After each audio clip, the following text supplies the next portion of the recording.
année en prépa. Une année en prépa. Une année en prépa.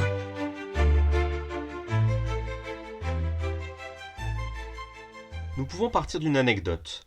Fin 1929, une réception à la Northwestern University de Chicago rassemble plusieurs milliers de boy scouts qui vont finir par scander le nom de Good Old Al, comme Al Capone est à l'époque surnommé.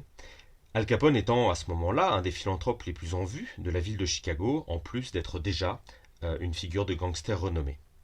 Dans cette popularité, en quelque sorte, s'exprime une forme de reconnaissance d'une société, ici même d'une organisation chrétienne, en tout cas de jeunes individus chrétiens, à une figure populaire, mais en théorie aux antipodes de l'état de droit et de l'impératif du fameux ne pas tuer. Parallèlement, l'élection de Pablo Escobar à la députation comme supplément en 1982 en Colombie montre aussi la capacité d'un personnage à entrer en résonance avec l'opinion publique de son temps, comme si dans les deux cas, l'image qu'ils véhiculent, ce qu'ils incarnent dans l'imaginaire collectif, remplissait une fonction, c'est-à-dire quelque chose comme la définition du mythe des sociétés antiques, ces récits et ces images qui exprimaient les catégories d'une société, mais qui avaient aussi, comme le disait le linguistique Austin, une fonction performative, c'est-à-dire qui les modifiait. Capone et Escobar auraient à la fois cristallisé en eux le contexte du Chicago des années 30 ou de la Colombie rurale des années 80, c'est-à-dire leur contexte respectif, mais par leur vie et leur action, ils auraient aussi entraîné la modification de ce même contexte. Nous devons, pour commencer, et pour que l'exposé soit ensuite clair, placer d'abord quelques repères biographiques, en commençant par Al Capone, en l'occurrence Alfonso Caponi de son vrai nom, né en 1899 à Brooklyn, au sein d'une famille d'immigrants italiens assez nombreuse, venus de Campanie, c'est-à-dire de la région de Naples. Ce parcours biographique est à ce moment-là extrêmement classique. Sa famille va s'installer dans la région de Chicago, qui est à ce moment-là une métropole industrielle en pleine croissance, au contact direct des grandes plaines de l'intérieur, qui sont un espace en pleine domestication et en pleine mise en valeur après l'achèvement de la conquête de l'Ouest. Cette ville a donc été au contact direct de mythes puissants, comme celui par exemple du cow-boy ou de la frontière, et sert en quelque sorte de relais d'intermédiaire entre les exploitations agricoles et d'élevage de l'intérieur des terres des États-Unis et le reste du monde. C'est dans cette ville frontière, dans un pays où l'État fédéral est encore faible, que Alfonso Caponi va gravir les échelons de la petite criminalité, d'abord voleur, videur de boîtes de nuit, finalement gérant de club et d'un salon de jeu, au sein donc de la criminalité italienne de Chicago. Le tournant de sa vie sera l'entrée en vigueur de la prohibition, le Volksted Act, en janvier 1920. Cette législation va décupler les perspectives de profit dans la contrebande d'alcool, et la chance de Alfonso Caponi à ce moment-là est d'appartenir au clan de Johnny Torrio, figure montante de la criminalité italienne de Chicago. Contre l'avis du capo de l'époque, Jim Colosimo, désireux de s'en tenir aux activités habituelles de racket et de contrôle du jeu ou de la prostitution, Torrio va programmer l'assassinat de Jim Colosimo, son chef, le 15 mai 1920, et devenir en fait le chef de la mafia italienne de Chicago, après avoir évidemment spectaculairement pleuré sur le cercueil de son prédécesseur lors des funérailles qui rassemblèrent 5000 personnes. Cet acte déclenchera une guerre des gangs, qui fera de Chicago le synonyme de la corruption et de la violence criminelle dans le monde entier, et dont Johnny Torrio sortira vainqueur, des autres gangs italiens d'abord, puis des gangs irlandais du nord de la ville ensuite. C'est dans ces 5 années que Al Capone va petit à petit émerger, que Alfonso Caponi va américaniser son surnom et devenir Al Capone, le bras armé de Johnny Torrio, capable de la plus grande violence quand cela s'avère nécessaire. C'est dans l'usage de cette brutalité qu'il gagnera les cicatrices qui le feront surnommer Scarface et qui vont contribuer à la légende qu'il va lui-même évidemment mettre en scène. En 5 ans, il permettra à Johnny Torrio d'asseoir un pouvoir quasi complet sur la ville, au point qu'après une énième tentative d'assassinat contre sa personne, Johnny Torrio peut lui transmettre toutes ses affaires en toute tranquillité pour prendre une longue retraite de millionnaire new-yorkais qui durera une quinzaine d'années. Le règne d'Al Capone finalement ne sera qu'un prolongement de cette mainmise établie avant lui, dont il n'a fait qu'hériter en quelque sorte. Mainmise qu'il élargira vers de nouveaux secteurs, comme par exemple le contrôle systématique des syndicats, mainmise qui sera entretenue par un réel talent de négociateur, manifeste lors de plusieurs réunions au sommet entre différents mafieux, comme en 1926, quand il arrive à faire accepter plusieurs armistices en deux bandes rivales, à établir des hiérarchies au sein de chaque groupe pour clarifier les responsabilités. C'est dans ces années qu'il devient une figure médiatique connue, sinon tout le temps populaire, s'affichant dans les événements mondains de la ville, médiatique au point que la légende selon laquelle la Warner Bros. lui aurait offert en 1930 un cachet pour tenir son propre rôle dans le film L'ennemi public, puisse être considérée comme crédible. Sa chute sera progressive et n'est pas liée à la fin de la prohibition, puisqu'elle la précède de 2 années. Elle est le résultat en fait de sa popularité. Face à des institutions de Chicago corrompues, Capone va se heurter en fait à une campagne d'opinion publique déclenchée par la Commission criminelle de Chicago, une association de citoyens bourgeois. En février 1929, au lendemain d'un épisode d'une guerre des gangs qui est passé à la postérité comme le massacre de la Saint-Valentin, un groupe de citoyens engagés va publier dans la presse une liste d'ennemis de 28 noms, à la tête de laquelle se trouve Al Capone. L'année suivante, Al Capone va pour la première fois se retrouver en prison pour simple port d'armes lors d'un arrêt de train à Philadelphie. Peut-être était-ce une arrestation arrangée, avec le désir de faire un temps profil bas, mais le fait est qu'à partir de ce moment-là, il devient infréquentable. L'image qui le protégeait, la popularité qui le protégeait, se retourne en quelque sorte contre lui. Une enquête fédérale est menée, depuis Washington, par des services fédéraux, donc loin de Chicago. Cette enquête est menée par le service des fraudes, à la tête duquel se trouve la figure légendaire d'Eliot Ness, et qui conduit petit à petit à son procès, qui s'ouvre en juin 1931, et à sa condamnation à 11 ans de prison. Cet individu, criminel hors norme, est donc vaincu par des comptables et par une action bureaucratique anonyme. Il sera d'ailleurs à Alcatraz un prisonnier modèle, dont il sortira en 1939, malade déjà d'une syphilis qui le paralyse partiellement, avant de mourir dans le quasi-anonymat en 1947. Son enterrement est sans doute celui d'une des dimensions mythologiques du gangster dans la société des États-Unis, comme si avec lui, la figure du gangster de la première moitié du XIXe siècle disparaissait.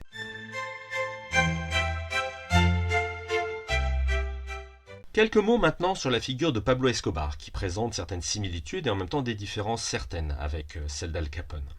Comme Al Capone, une enfance dans une région urbaine, en l'occurrence la périphérie de la ville de Medellín, qui se trouve à l'intérieur de la Colombie. Une orientation criminelle précoce, mais à la différence d'Al Capone, chez Pablo Escobar, cela fait suite à l'abandon de ses études universitaires, ce qui n'a jamais été une option pour Al Capone.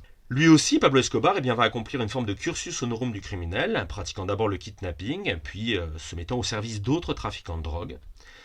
Mais il va petit à petit établir une véritable mainmise sur le marché de la drogue et notamment de la cocaïne, d'abord dans la ville de Medellín, en sortant victorieux d'une guerre des clans, qui va le rendre déjà millionnaire à moins de 25 ans. Mais à ce moment-là, j'insiste, il n'est encore qu'une figure locale.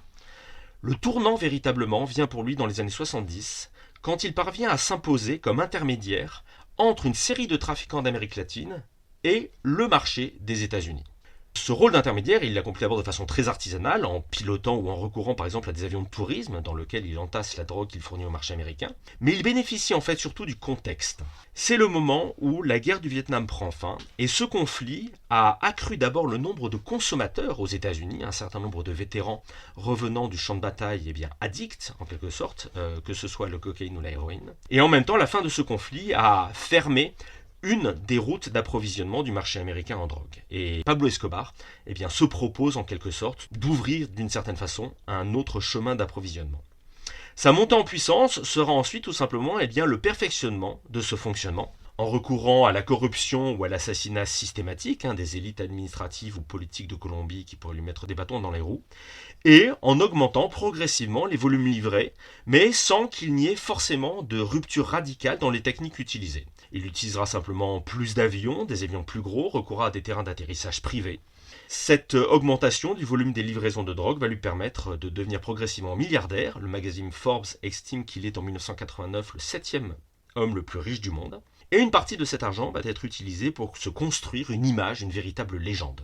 Pablo Escobar sera ainsi propriétaire d'un journal, d'une radio, financera de très nombreux programmes immobiliers pour la population pauvre de Medellín et envisagera même une carrière politique puisqu'il sera élu comme suppléant pour la première fois à la Chambre des représentants de Colombie en 1982.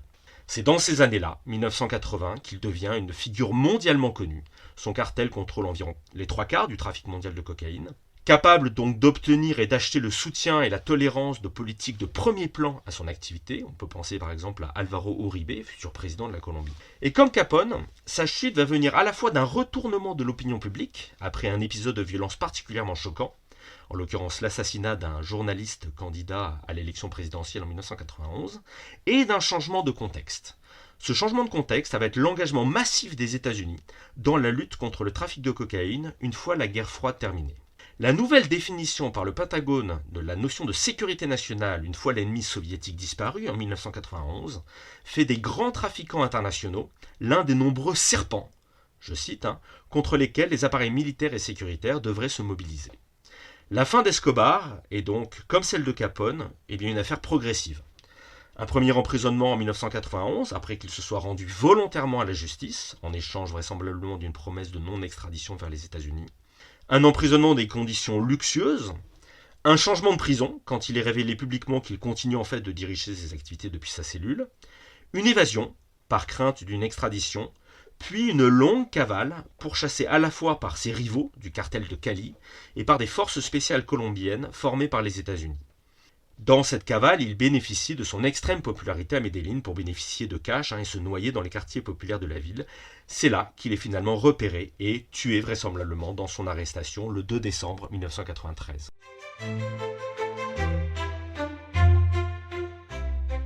À partir de ces données biographiques, je vous propose maintenant quelques éléments d'analyse. Ces deux figures incarnent effectivement sans doute des figures d'entrepreneurs, mais il faut s'entendre sur ce que l'on entend par là. Ce ne sont pas des individus innovants au sens où ils auraient une idée absolument hors norme. Ce ne sont pas des génies en quelque sorte à la Léonard de Vinci, si vous me passez les expressions. Ils incarnent plutôt un phénomène d'ascension au sein d'une structure déjà existante, mais à laquelle ils vont donner une orientation et une visibilité nouvelles. Pour parler en termes économiques, ces deux individus vont opérer une forme de concentration sectorielle dans leur secteur d'activité respectif, c'est-à-dire prendre le contrôle progressivement de l'ensemble de leurs concurrents pour les rassembler dans une seule et même organisation. Encore une fois, ce ne sont pas des génies hors du commun.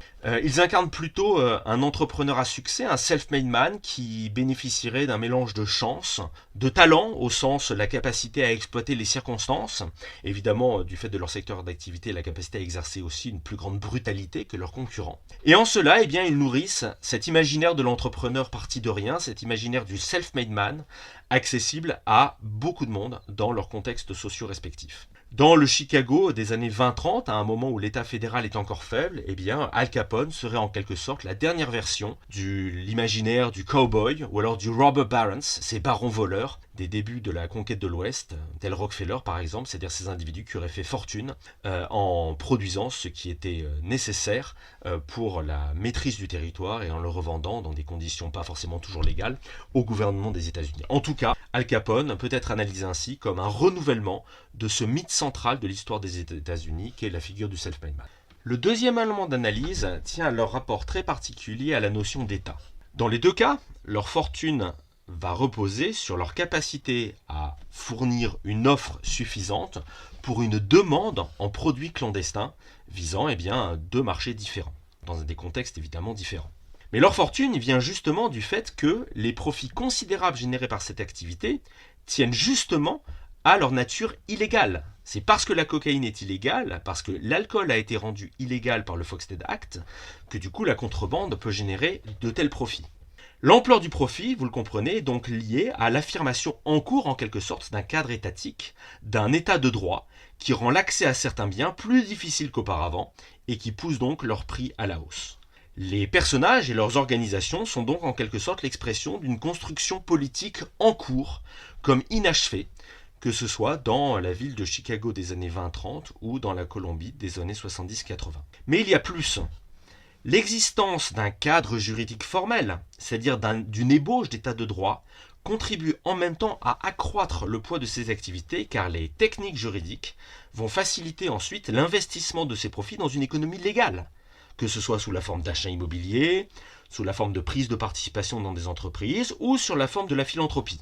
Ces éléments donnent parfois à l'argent de la criminalité une place importante dans le PIB local ou national et contribuent donc à la présence sociale des criminels.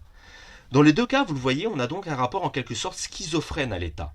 Ces criminels, Al Capone comme Pablo Escobar, ont besoin d'un État assez faible pour ne pas trop entraver leur action, mais en même temps d'un État assez fort pour que le cadre de l'État de droit permette le blanchiment de l'argent et leur permette ensuite le recyclage de ce dernier. On comprend donc que le but final du criminel dans les deux cas n'est pas le renversement de l'ordre établi, mais au contraire sa pénétration par la corruption et son utilisation au service de son enrichissement personnel. Le point suivant d'analyse pourrait porter sur la dimension internationale des activités criminelles que ces deux individus ont contrôlées. Finalement, Escobar comme Al Capone sont en partie ce qu'on pourrait appeler des hommes des frontières. Au-delà de la sécurisation d'un territoire qu'ils contrôlent, que ce soit à Medellín ou à Chicago, et des activités criminelles bien sûr qui s'y trouvent, tous deux ont besoin de franchir les frontières, au sens propre comme au sens figuré, pour que leurs activités puissent fonctionner. Dans le cadre de la prohibition, une partie de la production d'alcool va être ainsi délocalisée au Canada pour être ensuite rapatriée par des flottes de bateaux de contrebande. Pour Escobar, cela va beaucoup plus loin puisque véritablement sa fortune tient à sa capacité à être un intermédiaire entre des producteurs de coca qui se trouvent en partie en Colombie mais également en Bolivie ou au Pérou et un marché américain qui va être alimenté par le biais des Caraïbes ou du Mexique. Cette séparation très nette entre le lieu de la production et le lieu de la consommation indique en quelque sorte que ces individus sont des individus de la mondialisation. Leur fortune, justement, semble illustrer en quelque sorte l'affaiblissement apparent du rôle des frontières, en tout cas la capacité de certains acteurs, ici des criminels, à les franchir plus facilement pour satisfaire les besoins d'un marché. Si ces individus contrôlent des trafics qui sont internationaux, dans les éléments biographiques que j'ai rappelés au départ, c'est surtout leur médiatisation qui retient l'attention. Cette médiatisation devient pour eux un élément protecteur. La popularité est l'outil en quelque sorte qui les protège, qui protège l'individu criminel contre l'État. Nous avons affaire avec Al Capone, avec Pablo Escobar, à véritablement deux bêtes de scène, qui construisent leur propre légende de leur vivant, qui cherchent une image de type Robin des Bois contemporain. Leur omniprésence dans les journaux, dans les occasions mondaines, notamment pour Al Capone, la mise en scène d'une forme de philanthropie très spectaculaire pour les deux, eh bien tout cela vise en quelque sorte à leur assurer une forme d'impunité. Mais l'important pour nous n'est pas qu'ils cherchent la célébrité. L'important est la réponse de la société qui la leur accorde. Cette société qui entre en quelque sorte en vibration avec ces figures. En ce sens, ces deux acteurs sont le signe par leur célébrité d'une société démocratique ou d'une société en cours de démocratisation. Le pouvoir politique n'agit pas contre eux parce qu'il est corrompu, mais également parce qu'ils se sentent tenus, ils se sentent retenus face à ces figures qui semblent arriver à gagner un attachement populaire large. L'action contre ces individus doit donc passer outre cet obstacle, et il faut donc d'abord arriver à les transformer en ennemis pour légitimer la lutte contre eux et faire accepter les éventuels dommages collatéraux de la guerre contre les gangsters. On retrouve là le processus d'ennemisation de l'historien Alexandre Riosbord. Ces personnages sont donc liés à des moments politiques particuliers de leurs histoires nationales respectives, celui où s'installe en quelque sorte une culture démocratique qui valorise celui qui incarne un imaginaire populaire large, facilement compréhensible, et que ce dernier peut exploiter à son avantage de façon, on pourrait dire, quasi populiste. Les ressorts politiques de la popularité d'Al Capone sont finalement, dans les années 20-30, assez proches de ceux d'Hitler dans l'Allemagne des années 30, en tout cas tel que l'historien et écrivain Hans Magnus Enzensberger l'a identifié.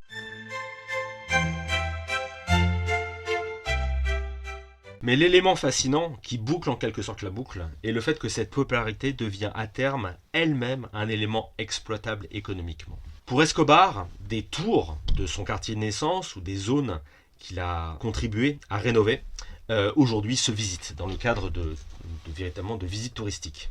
La série Narcos lui a été en partie consacrée. Pour Capone, un tourisme de la criminalité se met en place dès les années 30 à Chicago. À New York, en sortant un petit peu du cas d'Al Capone, le quartier de Little Italy a connu un processus de carte postalisation dans lequel des lieux de la mafia ou des figures de mafieux sont aujourd'hui en quelque sorte des supports touristiques. C'est surtout une place très importante de ces deux figures dans l'industrie du cinéma ou de la télévision qui va illustrer ce propos.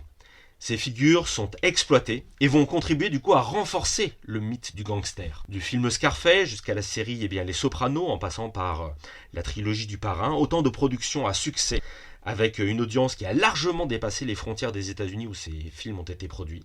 Comme si le criminel se consommait lui-même à une échelle mondiale comme un produit rentable. On voit ici bien d'une certaine façon la puissance du capitalisme dans la mondialisation. Ce capitalisme est capable ici de tout transformer, dans ce cas présent la fascination exercée par des figures mythologiques, en une ressource commercialisable et utilisable économiquement. À l'issue de ce tour de ces deux figures, en quelque sorte, il est pour l'instant tentant de répondre oui à la question posée au début de ce podcast. Finalement, ces deux individus, par leurs activités, ont fait se rencontrer une offre et une demande. Une partie des profits ont été investis. Ils ont commandé des réseaux organisés, hiérarchisés, organiser leurs activités de manière à en maximiser en quelque sorte la rentabilité. La donnée incompressible qui résiste tout de même est celle du recours évidemment à la violence, on pourrait dire spontanée, pour faire valoir leurs activités économiques. Si l'entreprise au sens classique du terme a besoin d'un état de droit et a besoin d'un environnement d'affaires qui soit apaisé, c'est-à-dire d'un niveau de violence et de brutalité quotidienne qui soit limité, eh bien force est de constater que dans ce cas-là, ces deux individus ne sont pas tout à fait des chefs d'entreprise comme les autres. De la même façon, si l'État moderne est une instance qui dispose, si l'on suit Max Weber, du monopole de la violence légitime, eh bien Al Capone comme Pablo Escobar indiqueraient en quelque sorte les limites et les apories de cette définition.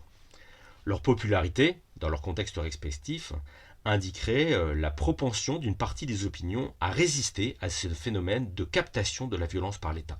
Les deux individus témoigneraient ainsi par leur popularité d'une situation presque pré-étatique. Et donc leur chute serait en quelque sorte l'indication, ou pourrait être interprétée comme l'indication de l'entrée dans une nouvelle période, que ce soit à Chicago dans les années 30 ou en Colombie dans les années 80, celle d'une entrée dans la modernité politique, avec un léviathan étatique désormais bien installé, et qui rendrait en quelque sorte anachroniques ces figures de l'ancien temps, ces criminels qui joueraient à être Robin des Bois. Ça ne signifierait pas la fin de la criminalité, mais la criminalité des temps modernes, des temps étatiques justement, deviendrait celle des anonymes, celle des invisibles, une criminalité bureaucratisée dans laquelle justement Robin des Bois n'a plus sa place. Cela n'épuise pas tout à fait l'analyse de cette violence primitive ou anarchique, en quelque sorte dans ces deux cas. Que ce soit pour la mafia italienne ou alors pour les cartels colombiens ou aujourd'hui mexicains qui contrôlent le trafic de la drogue, l'observateur est frappé par le nombre d'éléments qui renvoient parfois à un passé assez distant. Les rituels d'intronisation, qui rappellent un petit peu l'entrée dans les ordres chevaleresques ou les rituels d'adoubement du Moyen-Âge. L'insistance mise sur le code de l'honneur, y compris pour les tueurs qui se mettent parfois sous la protection de la Sainte Vierge. La mise en scène d'une piété spectaculaire dans des occasions mondaines, par exemple. Ou alors justement eh bien, la pratique d'une philanthropie qui rappellerait un petit peu celle de l'évergétisme des sociétés antiques.